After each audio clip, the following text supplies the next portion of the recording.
Hey, everybody. Rachel Teedy here with an update on this February 23rd. Of course, we are starting with the story that everybody's talking right now, and that is Samantha Humphrey. Let me bring in Dan Levy, who's been covering this for a very long time.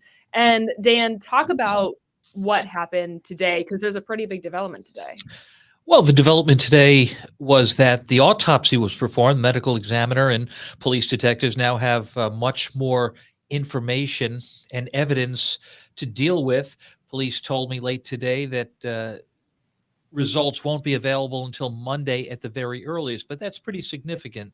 Now, nobody's surprised that Samantha Humphrey's body was found in the Mohawk River. I think the big surprise is that she was found right where they believe she disappeared 3 months ago.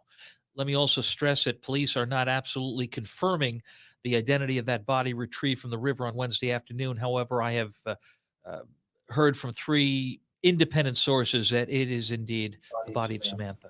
So tell me a little bit about, you've covered this for a very long time. And so learning this today, having the family confirm that today, what was that like? Well, it's certainly not easy. I've been speaking with family members for the last 3 months. They tell me they were preparing for this day. They never expected it would take this long to find that body, but they feel as if there's some sort of closure now. They are eternally grateful for the prayers and the thoughts and the well wishes and for the efforts of so many police and fire agencies and volunteers who helped search for Samantha since Black Friday, since the day after Thanksgiving. Now, what they'd like to see is a quick arrest, and they want to see somebody held accountable. They want to be sure somebody is locked up and pays for this crime. Right. Is there any sort of indication of what might happen next in that investigation? I suppose we have to wait until the results come out Monday. We have to wait and see what police have to say. We have to wait to see what District Attorney Bob Carney has to say. Is there enough information to make an arrest, or is there more investigation that needs to take place? I left the Riverside Park just a little while ago, and it is still a crime scene. There is crime scene tape up all over the place. There is a police officer on duty there. So perhaps there's more evidence that needs to be gathered. All right. Well, Dan Levy, thank you so much for taking the time to chat with us tonight. I know this is a really tough story. So for everyone, absolutely. Yeah, appreciate your time. Thank you. Well, let me bring in Reed Kisselback, because you have been covering the other big story of the evening, which is the weather, the snow, the ice. Everybody's dealing with that right now.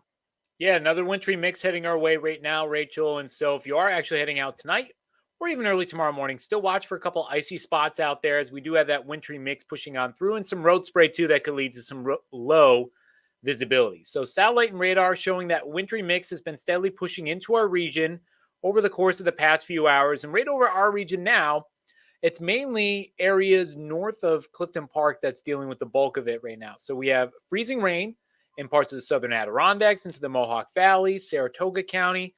Into Warren County, we have sleet in the shades of purple there, and parts of Washington County, and even some now snow falling as you head further to the north and east. So not quite out of the woods just yet. Temperatures are hovering right near and just below freezing. So we're going to continue to see that support of icing in place for the next few hours here. But this will actually clear out as we make our way closer towards around midnight. 9 o'clock, you can still see that mix of snow, sleet, freezing rain for areas north into Saratoga Springs, up into Warren County, Washington County, Bennington, Berkshire County, where it's closer to freezing. Albany, south, looking more so at mainly just rain. Cleared out of here, though, by midnight. And as we head into the day on Friday, we might see the potential for a few spotty light snow showers, just mainly in some of our higher elevation locations. But even that dries out towards the end of the day. Big thing to note, though, for the day tomorrow, it's going to be a windy one as colder air surges in. So wind gusts will be as high as about 30 to 40 miles per hour as we get into the afternoon. They'll drop down a little bit more, around 25 to 30 miles per hour. Still have that extra layer, though, because it's going to feel incredibly cold come the end of the day. So tonight, 28 scattered mixed showers and breezy. For the day tomorrow, 27, mostly cloudy, windy, and cold. And a look at your 7-day planner. It's an active weather pattern into the week ahead again. Saturday, a chance for a few scattered snow showers, a high of 25. Sunday, 37 with some additional snow showers possible. Monday, dry through most of the day. A mix of rain and snow coming through late Monday. Tuesday, though, staying as all snow, highs reaching towards the upper 30s. Wednesday looking dry, the only true dry day of the week next week. And then Thursday, another mix of rain and snow coming on through. Here internally at News Channel 13, we have that snowfall competition to see who gets closest to guessing the total amount of snow that we get each season. I think 35, and so we need, I think, just 8 more inches, and then we can call the poll at that point. I think I need about 10 more inches to get where I need to be. So 10 inches will be good. Remains. Mark earlier today was like, what did he want? He wanted 6 more or something like that. He wants no more because he's in first place right now. So right. When I told him how much snow we had, he goes, I demand a recount because he doesn't want to keep getting closer to him with so much winter left. Well, he should have guessed higher. Thank you so much, Reed. We have one last story that we are following tonight. And it's a follow-up story to something that we first brought you earlier this week. Police have say they've arrested a suspect in a broad daylight stabbing in Albany. The man was accused of stabbing another man in an unprovoked attack Monday morning. This was on Madison Avenue.